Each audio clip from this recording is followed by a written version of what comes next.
Charles, I think you would have absolutely hated what was going on in New York City yesterday. The streets were crowded. The police did not have control of the situation, in my opinion, and it was a no kings, whatever. How are you, Charles?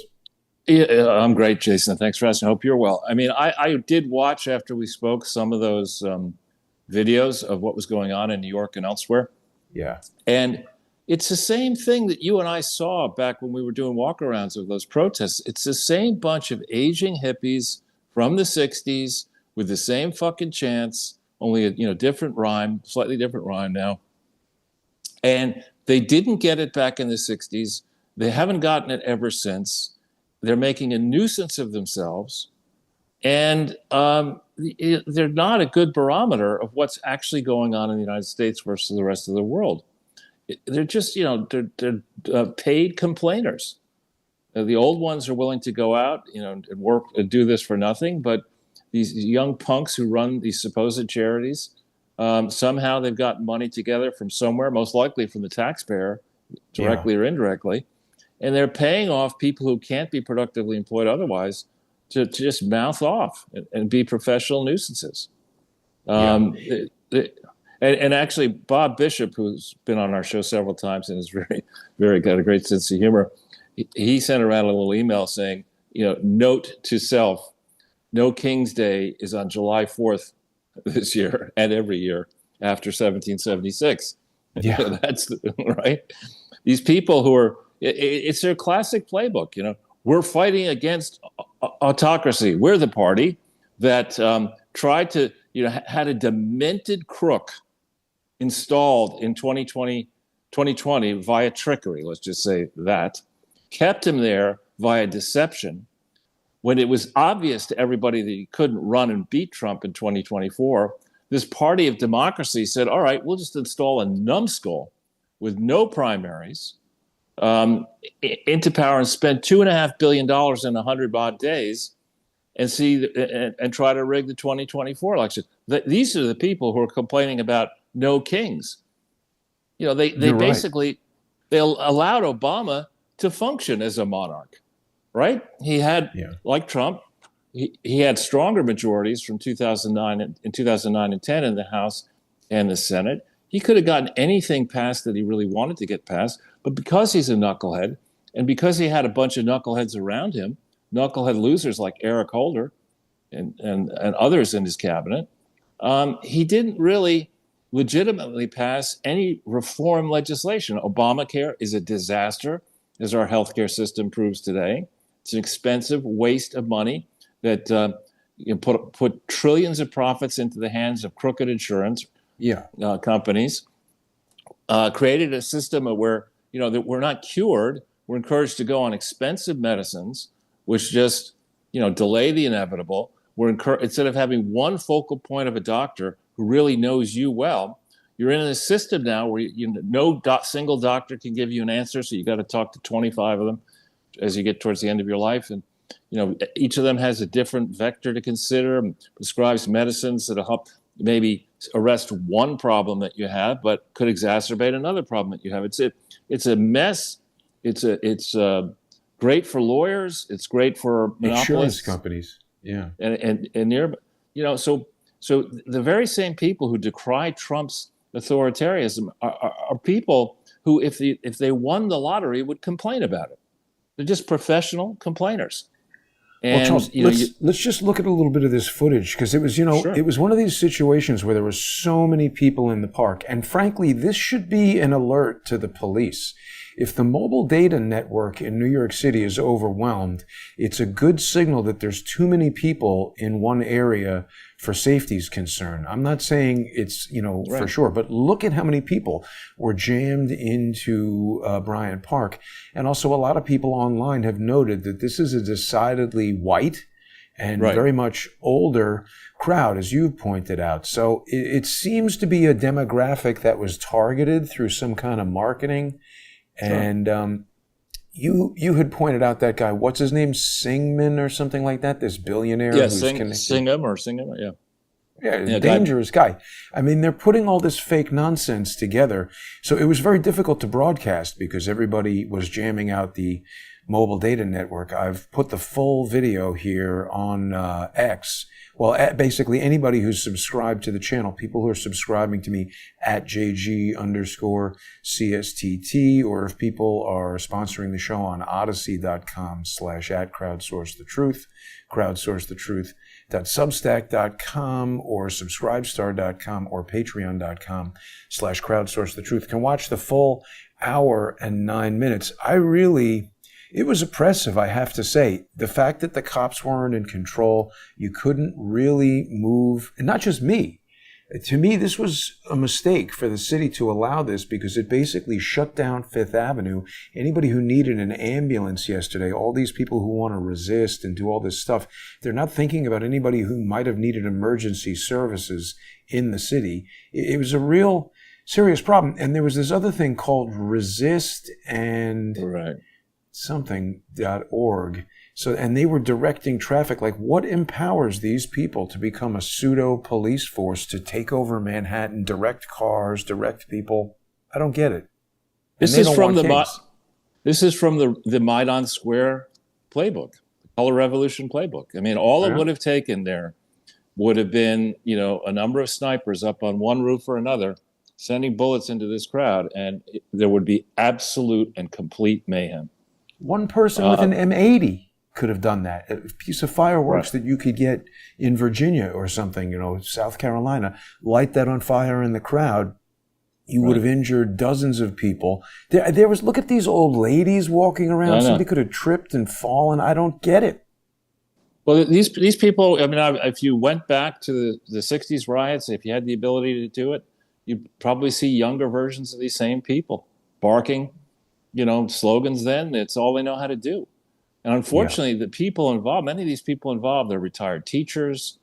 They may be active teachers and professors. They're running the faculty lounges. They're involved in the guts and machinery of government. They're involved in nonprofits. And, Dan Bongino is, somebody who on his way up, from being a policeman and a Secret Service agent, had some appeal. He's a guy who actually did put his life on the line, and now he's going to be a media figure. Today, as deputy director of the FBI, I mean, how many of these videos have we done pointing out the dangers posed by nonprofit charities that actually are stealing money and orchestrating chaos in an effort not to serve a progressive cause, but to create a vacuum where the system can be brought down, and then these people who say they're all about no kings want to install themselves as monarchs. They want to take away your rights.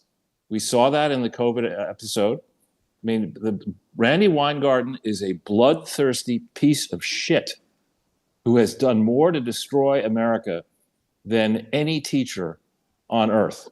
I mean, she is a vicious, unprincipled fool who was among the first to insist that children, school-age children, be vaccinated with would be shot, I should say, not vaccinated, with untested medical treatment. That it sure looks to me, and I'm no expert on health, sure looks to me that I made a good decision not getting vaccinated based on what I'm reading, or shot, I should say. But here's a lady who she either knew, and she's an educator, I'm not an educator, she either knew that children are the least susceptible to the dangers posed by COVID, or she didn't. Okay? If she didn't know, she's a fool. If she knew, she's a dangerous fool. So she insisted, she was a cheerleader, a tireless cheerleader for administering unproven medical treatments to our children, all of our children.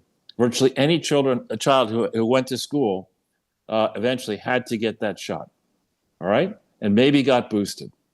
Then, when it was clear that it was over, she was a tireless preacher, a megaphone, to make sure that the schools didn't reopen because she feared for what would happen to her aged class of teachers who were out there protesting on No King's Day.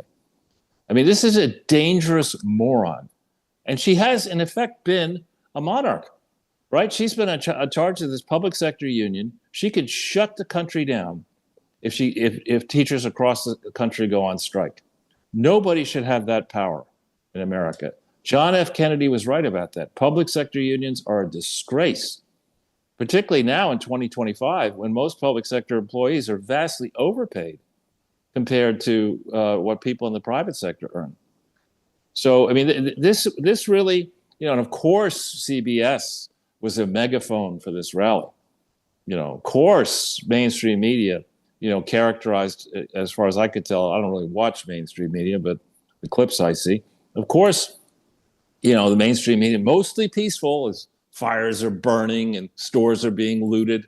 I mean, in contrast, on January 6, 2021, the peaceful demonstration that we observed, and you shot 5 hours of videotape on it that's available and should be watched by serious investigators, that was a peaceful gathering that agents as yet unknown galvanized for a moment into what seemed to be a very dangerous spectacle.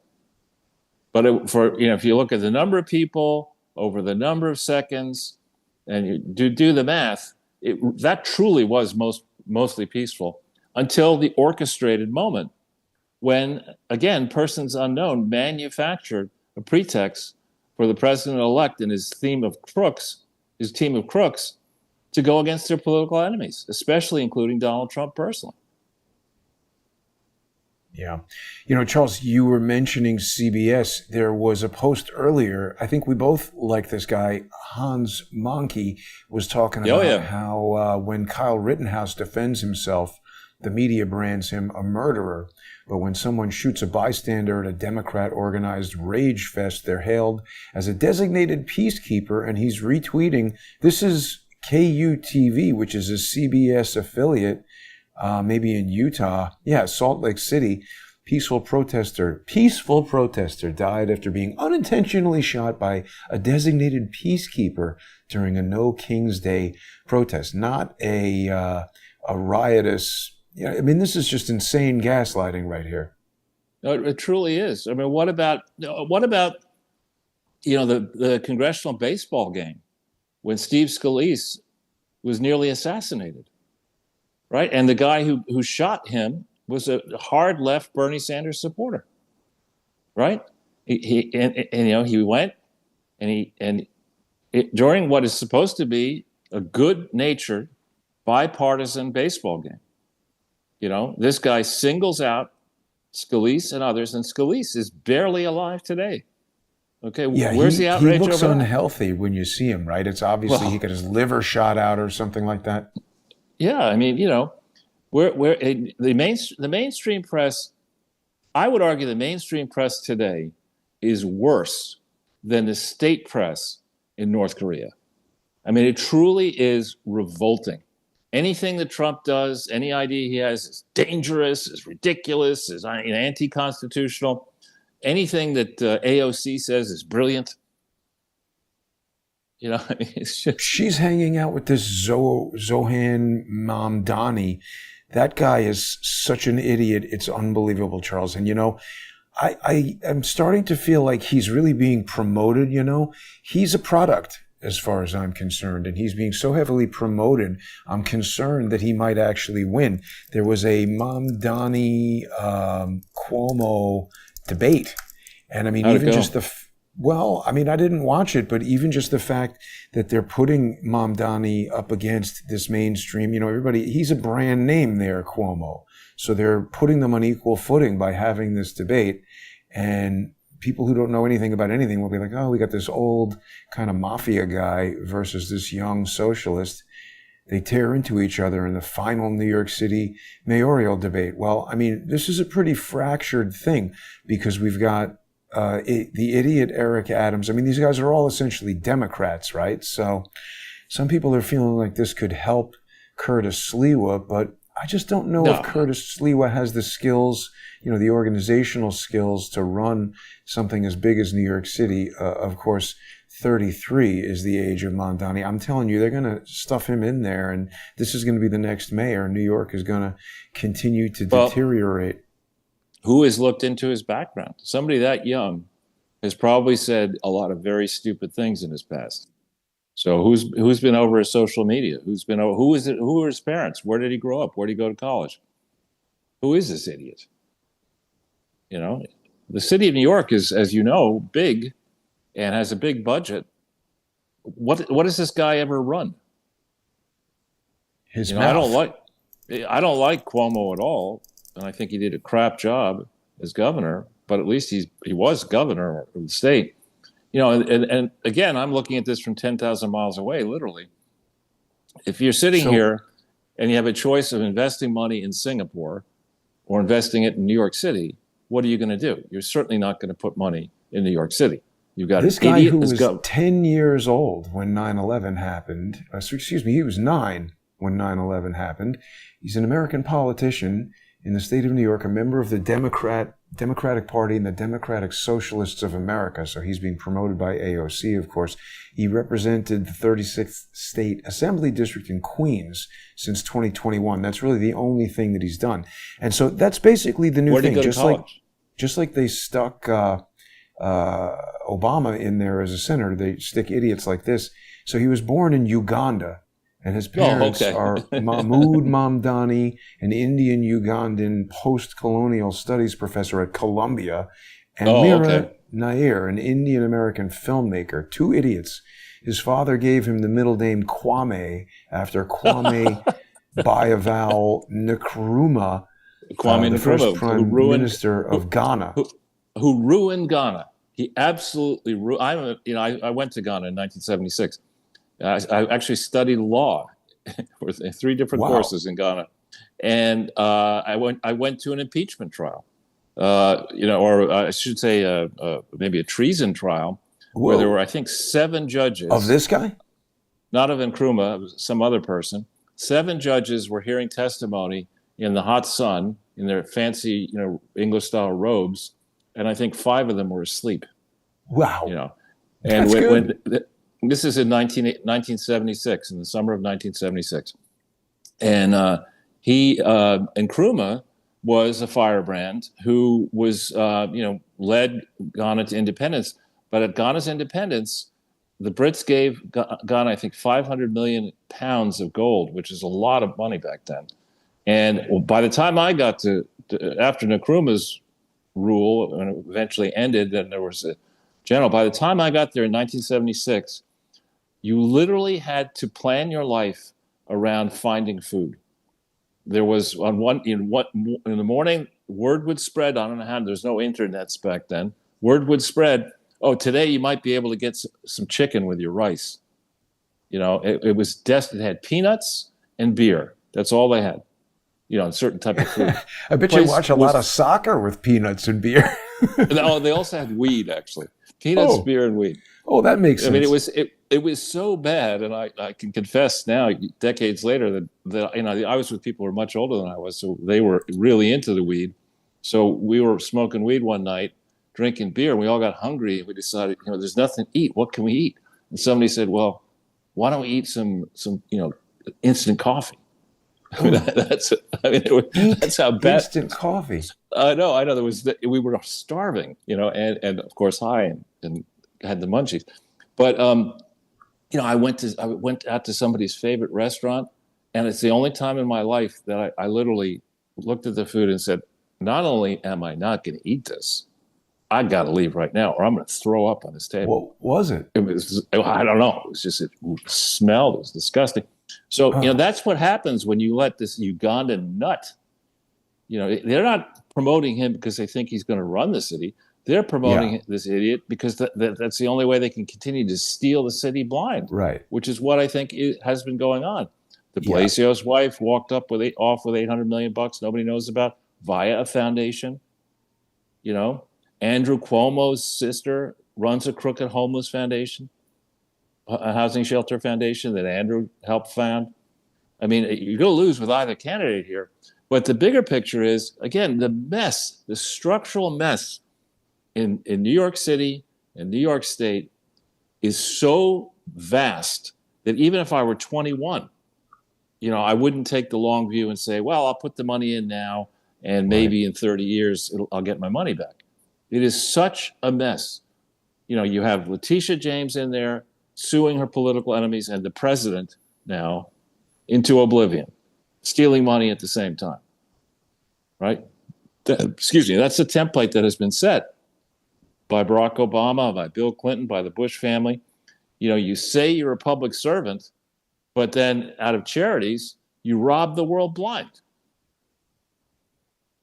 Yeah, Charles, I had an opportunity, speaking of Tish James, to finally make my way over to the surrogate court in Queens. And there were really kind of like more questions than answers about this whole 11404 Inwood Street, the property that Tish James is accused of getting involved in mortgage fraud with. I don't know what's taking so long in doing a grand jury and getting her indicted. I'm really becoming concerned about a lot of these indictments that we've been hoping for. Donald Trump got in there. The first 100 days were sort of a whirlwind, but yet there's been no significant action. It's kind of, I don't know, reminiscent of the first term.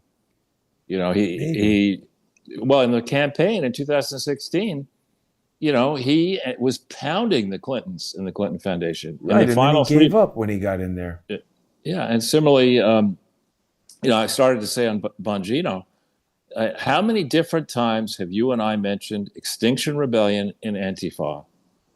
And if you can go use the FBI to round up 1,500 Trump supporters quickly, as they did after January 6th, right? Why in the hell aren't Lee Greenberg and her husband Ezra Levin, is it? Yeah. Why aren't they in prison right now? Why is George Soros free, pretending that his son isn't gay, marrying that crone, Uma Abedin, on the very day of No Kings, with Barack and Michelle Obama in attendance, Hillary and Bill Clinton there. Why are those people free? George Soros owes, much of his fortune, I would argue, to the operation of the Open Society's Foundation charity fraud scheme, where he foments chaos and then in his hedge fund shorts against companies that will be harmed, bets against the companies that will be harmed, knowing full well he's causing the harm. He knows what's coming, so he can position his shorts and make money doing that. Why is that guy free? This is such a weird look at this. I mean, first of all, Alex Soros is a disgusting weirdo, but he is a billionaire. You would think he could find some younger, attractive woman to. Why marry? First of all, what the hell is this weird dragonfly pin? I mean, this is just it's like the Addams Family wedding. I just can't get over this. How disturbing this is. He looks a bit like the young version of Prince Waleed. And he looks like the young version of George Soros. I'm convinced he's a clone. What's with those eyeglasses? He's got AI, and there's probably a computer in these eyeglasses giving him all kinds of information, I would think. Yeah. Well, I wasn't impressed with the father the several times I met him. He cheats at tennis. He's going to cheat at anything. Yeah. Everything. Yeah. But now, Charles, we're almost out of time here. We're going to be soon making our way over to the First Amendment Forum. I really do appreciate everybody who sponsors the show. People can do it by subscribing on X at JG_CSTT.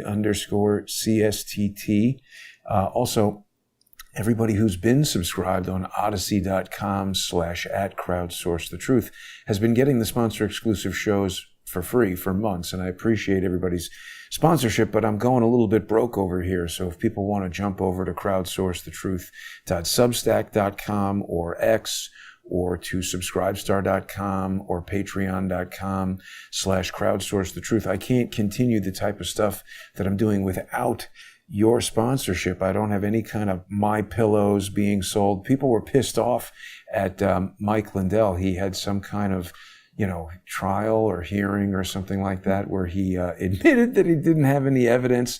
I was trying to help the guy when I first called him, so I hope people will sponsor the show. I also, before we go, Charles, I wanted to bring to your attention this headline that Randi Weingarten resigned from the DNC. I don't know why that is, but we've got a lot of stuff to discuss in the First Amendment Forum. This Bilderberg meeting, we're going to talk about this guy, the Lyin King, who is, this is the CEO of his stupid charity. They set up the No Kings thing. So we'll be back in just less than 5 minutes. Stay with us, everybody. Thanks for watching. We'll be right back.